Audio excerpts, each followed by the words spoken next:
Today, I'm delighted to welcome Israeli Prime Minister Benjamin Netanyahu back to the White House. It's a wonderful feeling and a wonderful event. We had fantastic talks, and thank you very much with your staff.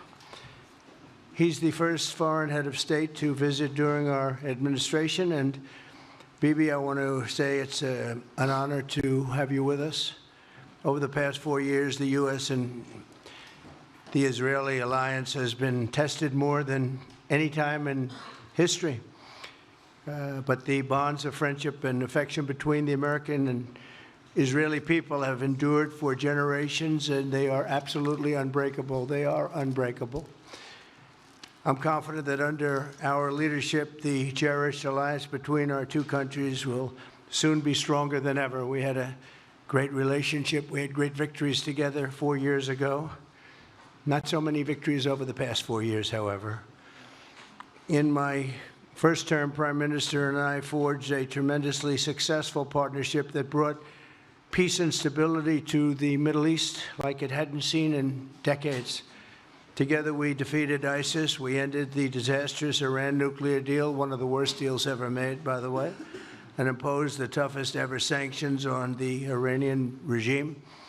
We starved Hamas and Iran's other terrorist proxies, and we starved them like they had never seen before. Resources and support disappeared for them. I recognized Israel's capital, opened the American embassy in Jerusalem, and got it built, by the way.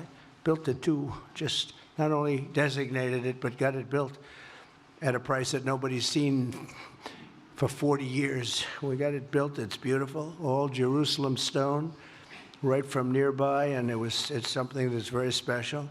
And recognized Israeli sovereignty over the Golan Heights, something that they talked about for 70 years, and they weren't able to get it, and I got it.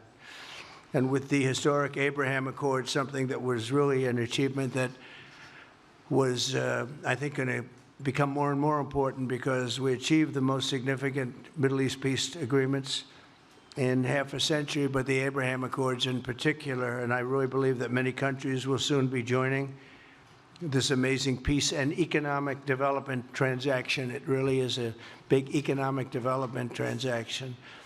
I think we're going to have a lot of people signing up very quickly. Unfortunately, for 4 years, nobody signed up. Nobody did anything for 4 years except in the negative.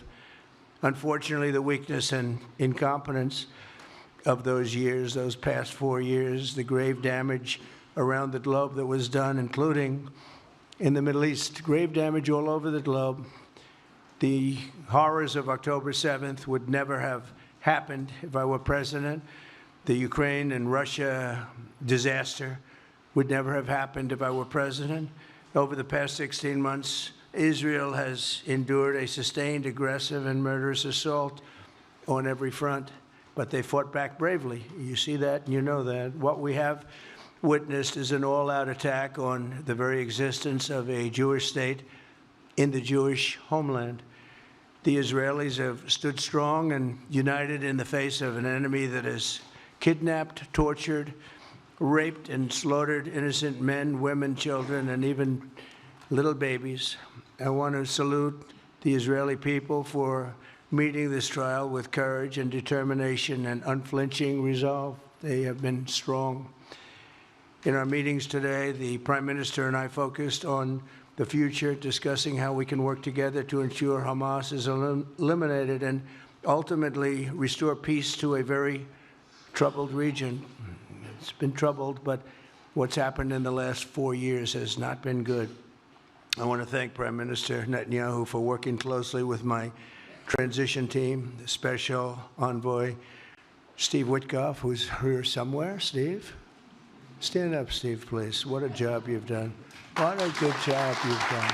Proud of you. Done a fantastic job. National Security Advisor Mike Waltz. Thank you, Mike, for working so well with us. Thank you. We have, in addition, Marco Rubio, who is on the phone right now, listening to every single word that we say, and he's going to be great. And Pete, congratulations. And Scott, congratulations. I see you're here. And Caroline's been doing a great job. She's really probably talked about more than anybody here. She's done a fantastic job, and thank you very much, Carolyn. We're proud of you. But we'll only be satisfied when all of these problems are solved, and we have the team to solve them, and that's going to happen. And it's going to happen, I think, very quickly. I also strongly believe that the Gaza Strip, which has been a symbol of death and destruction for so many decades and so bad for the people anywhere near it, and especially those who live there, and frankly, who's been really very unlucky. It's been very unlucky. It's been an unlucky place for a long time.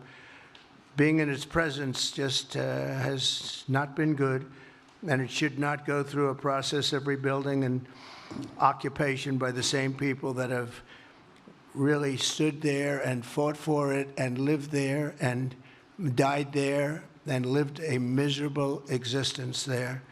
Instead, we should go to other countries of interest with humanitarian hearts, and there are many of them that want to do this, and build various domains that will ultimately be occupied by the 1.8 million Palestinians living in Gaza, ending the death and destruction and, frankly, bad luck. This can be paid for by neighboring countries of great wealth. It could be 1, 2, 3, 4, 5, 7, 8, 12. It could be numerous sites, or it could be one large site. But the people will be able to live in comfort and peace, and we'll make sure something really spectacular is done. They're going to have peace. They're not going to be shot at and killed and destroyed like this civilization of wonderful people has had to endure. The only reason the Palestinians want to go back to Gaza is they have no alternative. It's right now a demolition site. This is just a demolition site. Virtually every building is down. They're living under fallen concrete that's very dangerous and very precarious.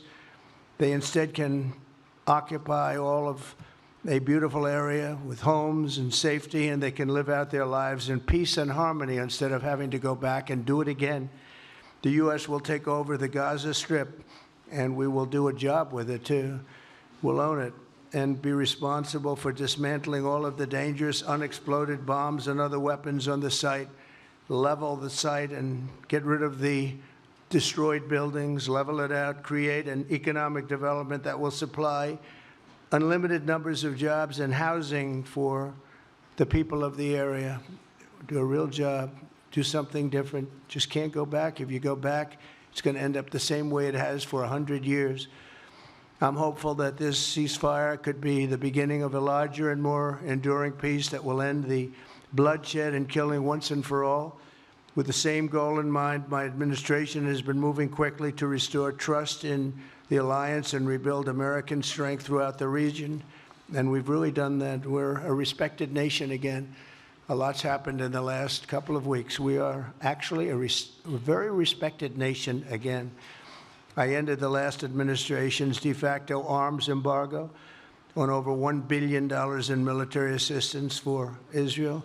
And I'm also pleased to announce that this afternoon, the United States withdrew from the anti-Semitic UN Human Rights Council and ended all of the support for the UN Relief and Works Agency, which funneled money to Hamas and which was very disloyal to humanity. Today, I also took action to restore a maximum pressure policy on the Iranian regime, and we will once again enforce the most aggressive possible sanctions, drive Iranian oil exports to zero, and diminish the regime's capacity to fund terror throughout the region and throughout the world. We had no threat when I left office. Iran was not able to sell oil. Nobody was buying oil because I said, don't buy it. If you buy it, you're not doing any business with the United States. And Hamas was not being funded. Hezbollah was not being funded. Nobody was being funded. There would never have been an October 7th. 2 weeks ago, I once again designated the Houthis as a terrorist organization. They're trying to destroy world shipping lanes, and that's not going to happen. And over the weekend, I ordered airstrikes against senior ISIS leaders hiding in the caves of Somalia and took them out.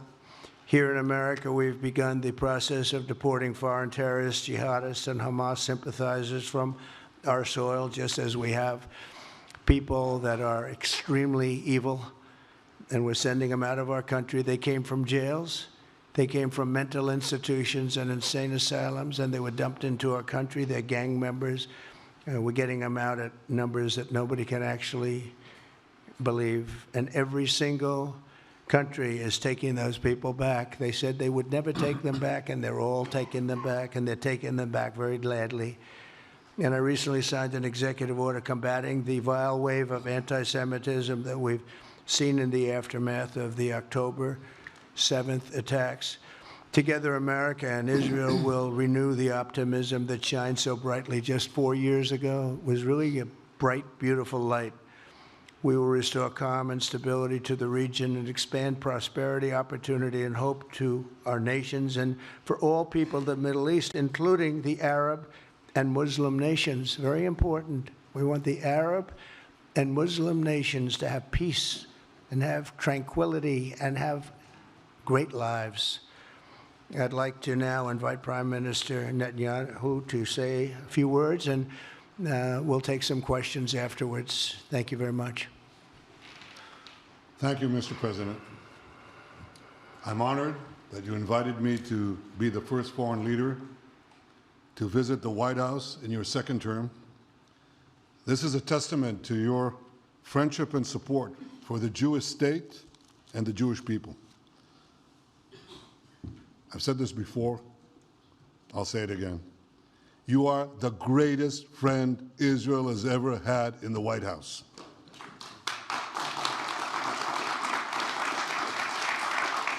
And that's why the people of Israel have such enormous respect for you. In your first term, you recognized Jerusalem as Israel's capital. You moved the American embassy there. You recognized Israel's sovereignty over the Golan Heights.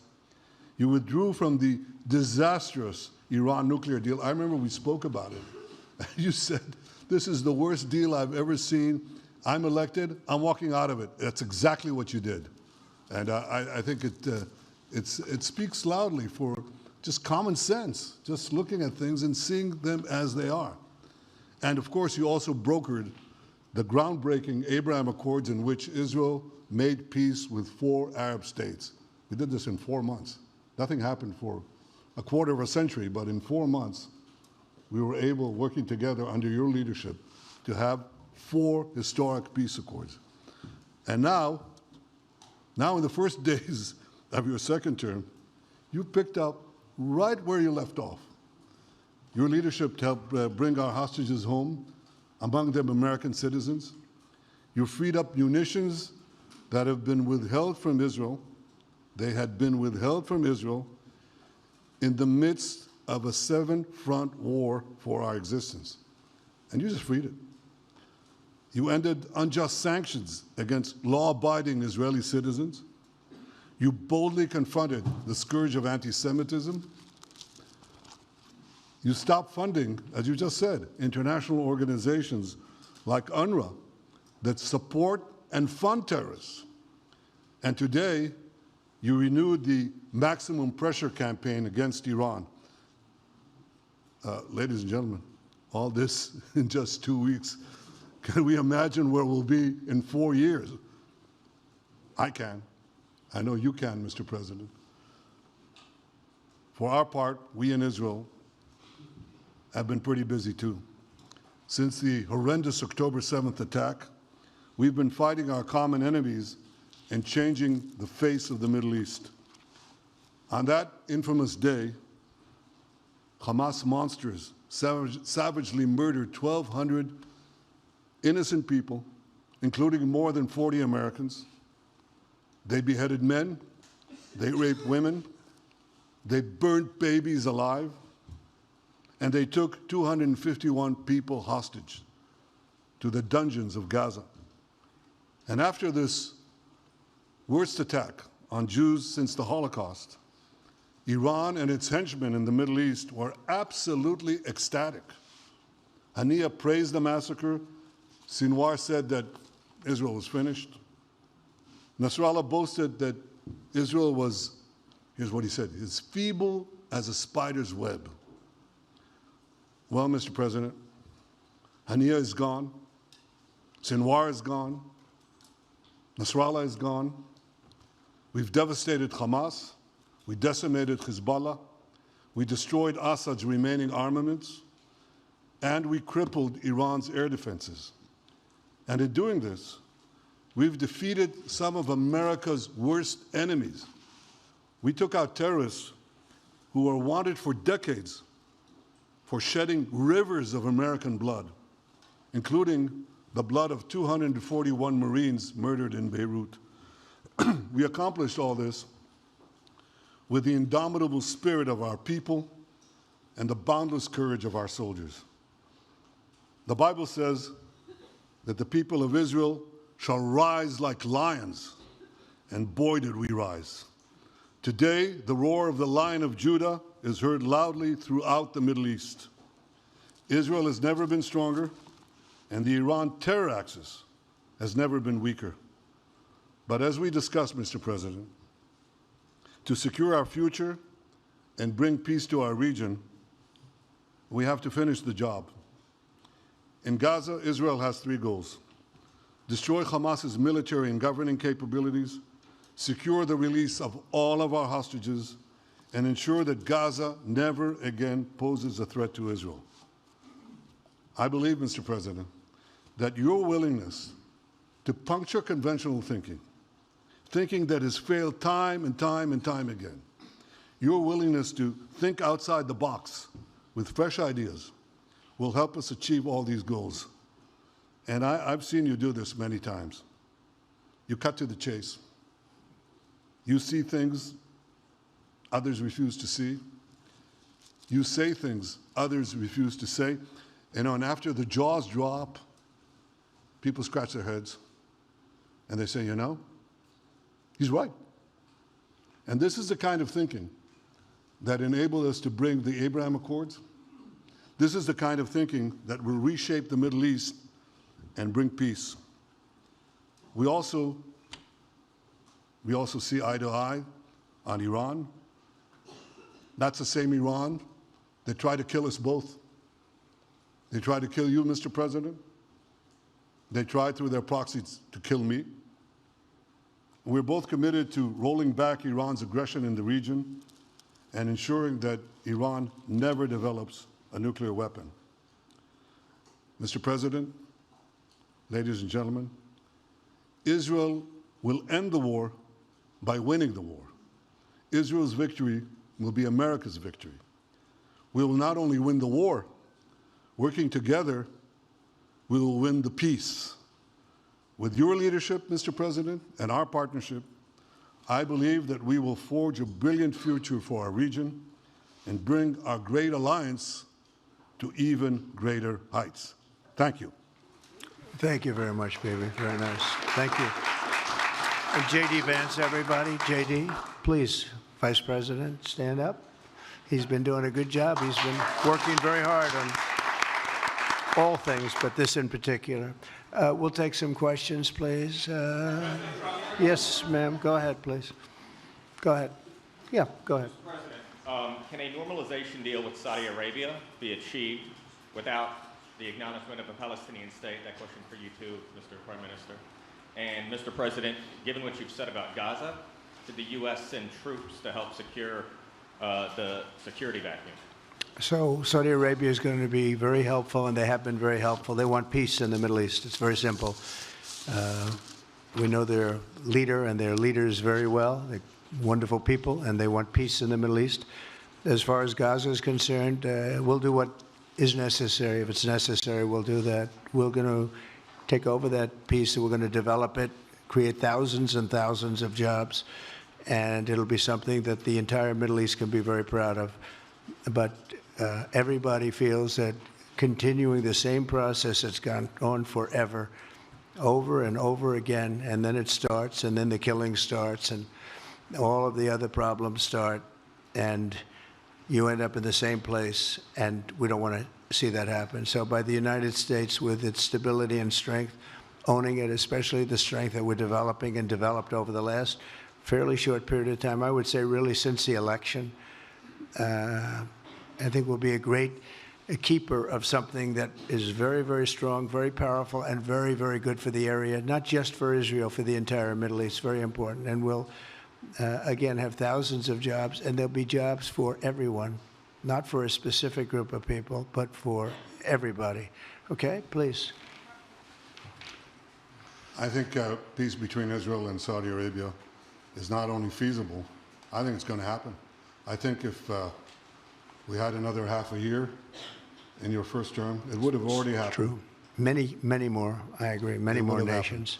I think you can't prejudge and pre-guess how we'll achieve it, but I'm committed to achieving it. I know the president is committed to achieving it, and I think the Saudi leadership is interested to achieve it.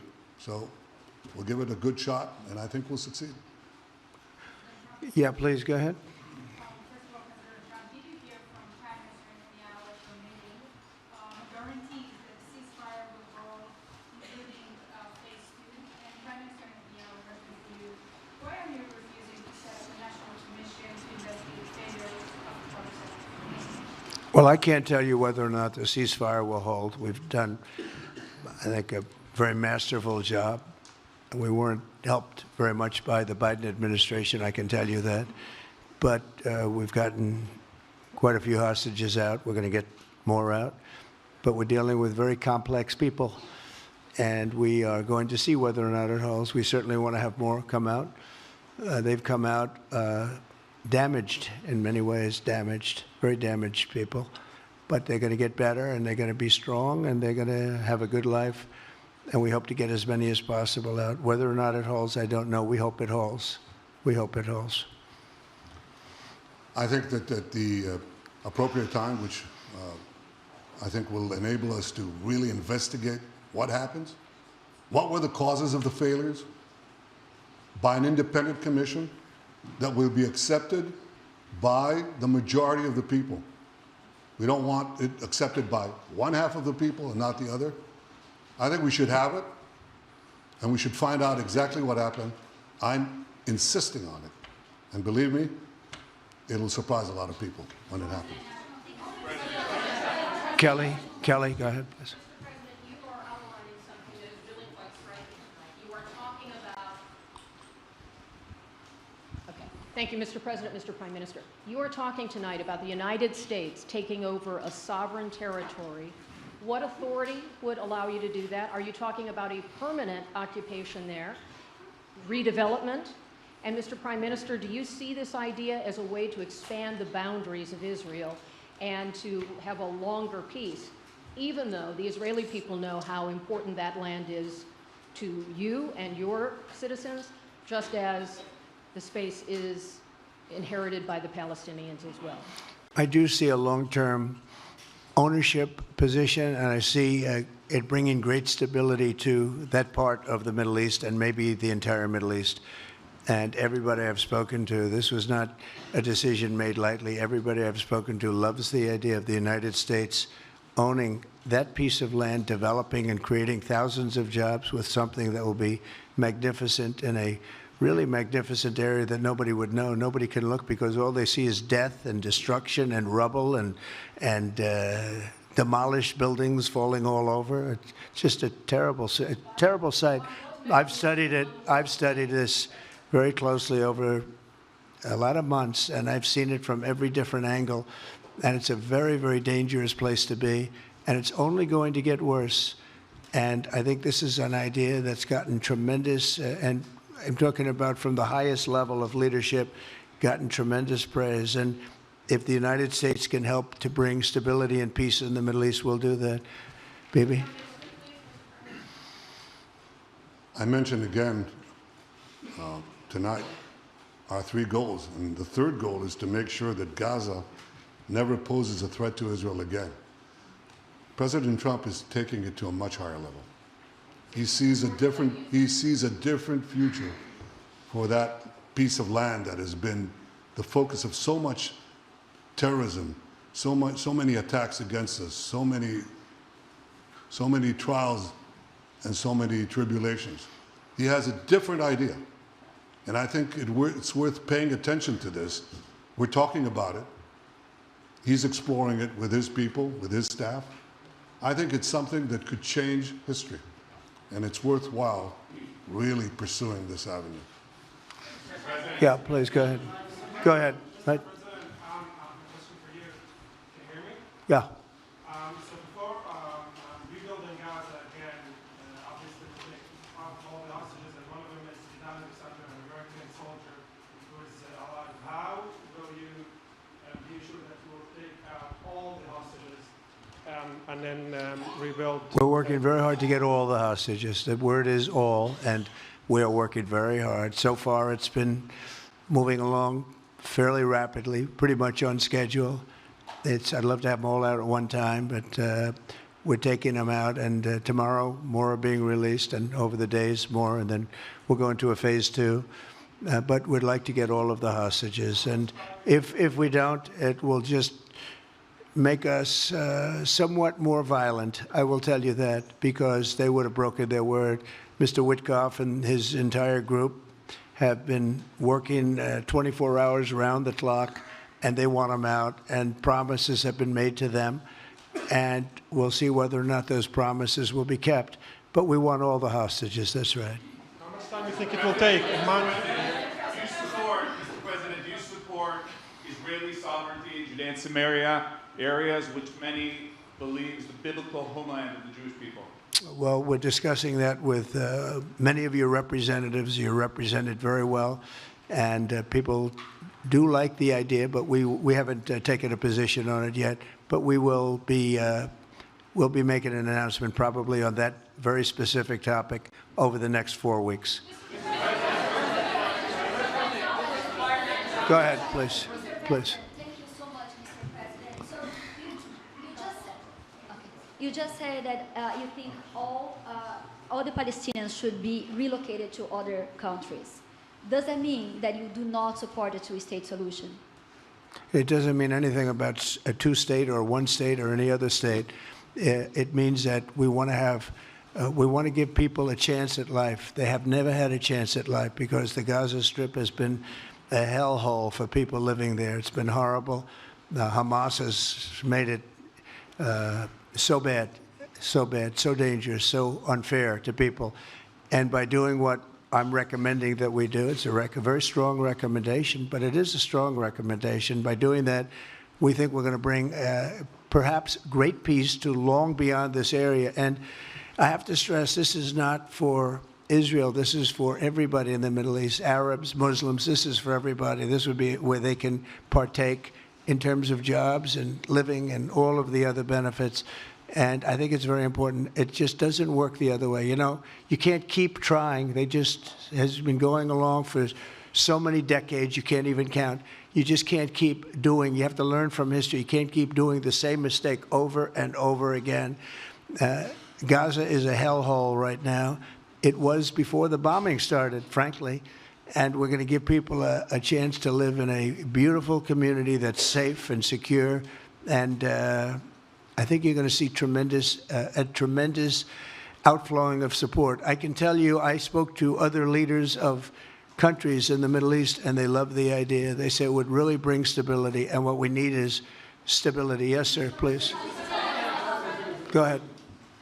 Thank you. Are you still committed to imposing sanctions on the ICC, despite the move being stalled in the Senate? And please, a question for the Prime Minister as well. The President has been very clear about his desire to achieve a deal with Saudi Arabia. How do you settle this if Israel is required to renew the war against Hamas in the future?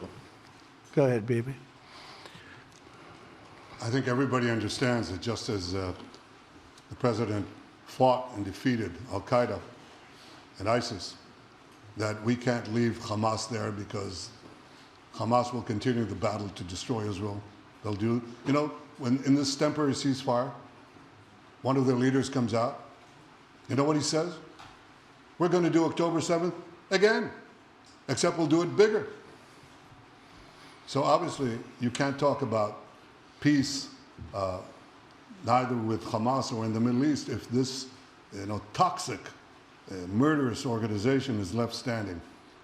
Any more than you could make peace in Europe after World War II if the Nazi regime was left standing and the Nazi army was left standing. You want a different future? You got to knock out the people who want to destroy you and destroy peace. That's what we're going to do. I think that will also usher in, actually, the peace with Saudi Arabia and with others. And I think there will be others, too. Yes, ma'am. Go ahead. Afghanistan for women as a high expectation from you. Do you have any plan to change Afghanistan situation? Are you able to recognize Taliban? Because I'm an Afghan journalist, Afghan suffered woman. Any comment about Afghanistan? What's your future plan for Afghan people, especially Afghanistan? I have a little hard time understanding you. Where are you from? Oh. Actually, it's a beautiful voice and a beautiful accent. The only problem is I can't understand a word you're saying.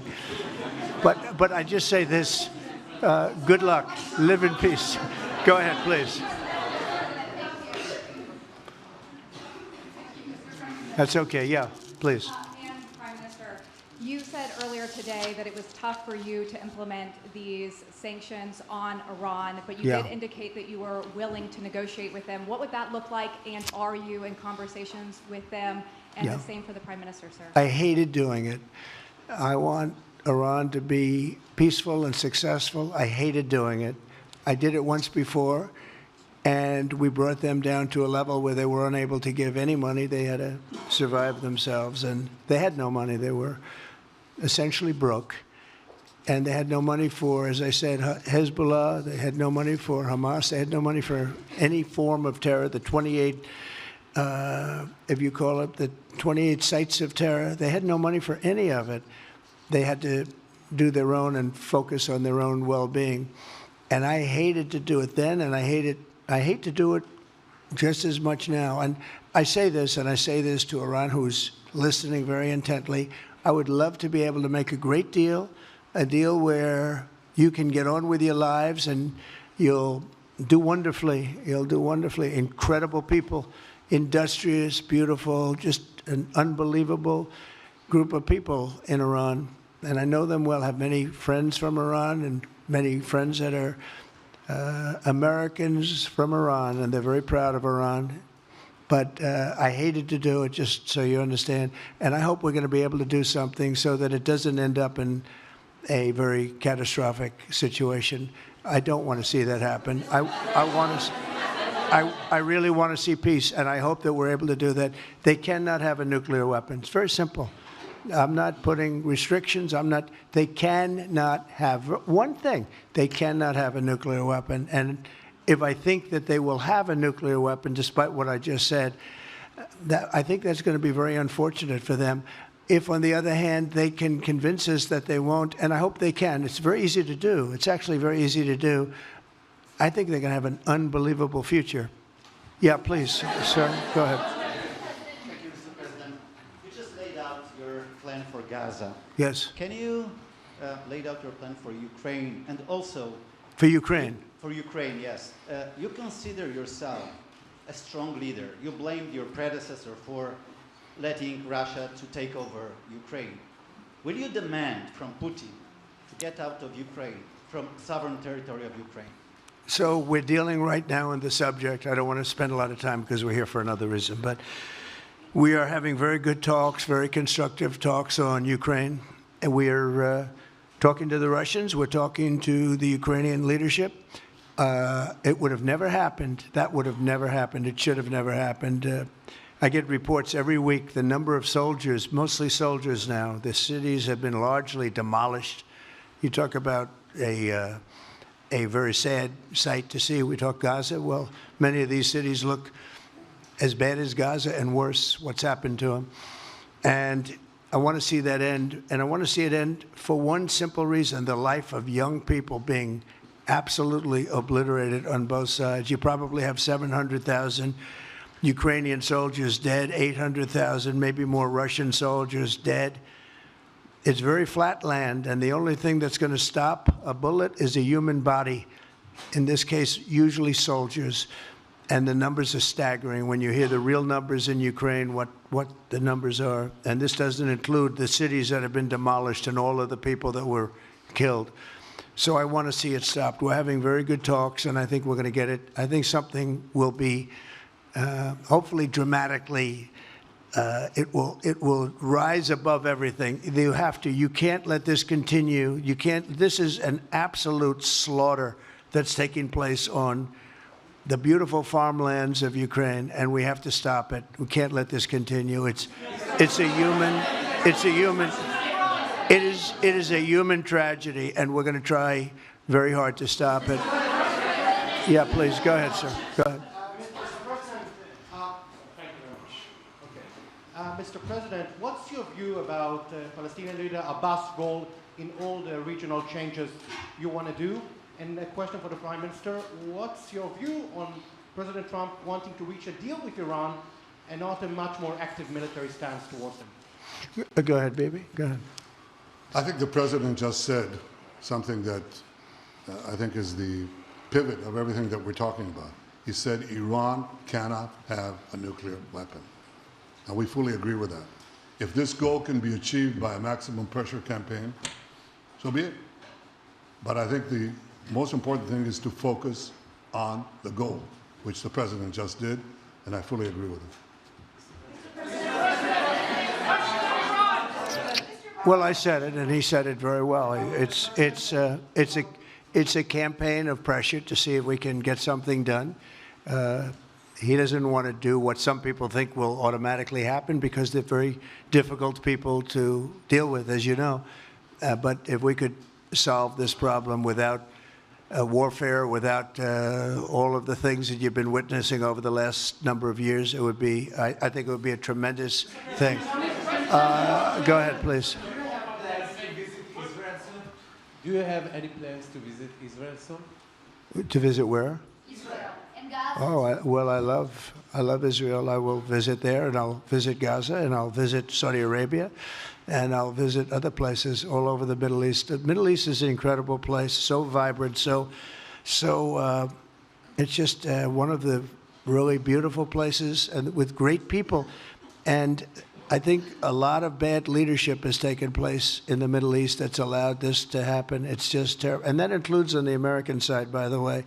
We should have never gone in there a long time ago, spent trillions of dollars and created so much death. So that includes Americans. But yeah, I'll be visiting a lot of different places in the Middle East. I've been invited everywhere, but I will be visiting some, yeah. Okay. Let's go. Caitlin, go ahead, Caitlin.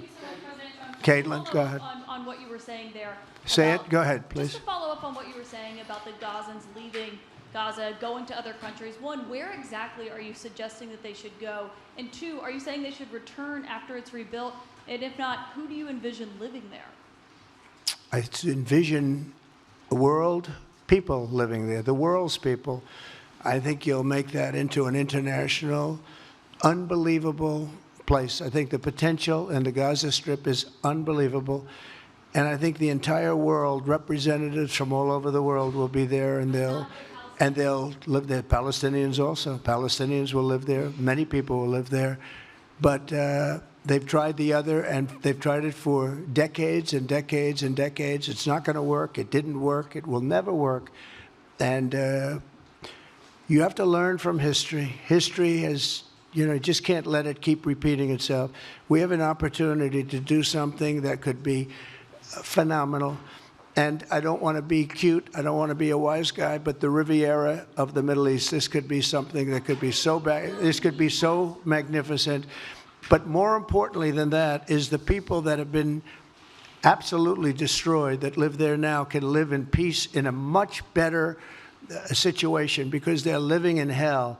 And those people will now be able to live in peace. We'll make sure that it's done world class. It'll be wonderful for the people.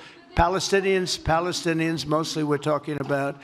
And I have a feeling that despite them saying no, I have a feeling that the king in Jordan and that the general president, but that the general in Egypt will open their hearts and will give us the kind of land that we need to get this done.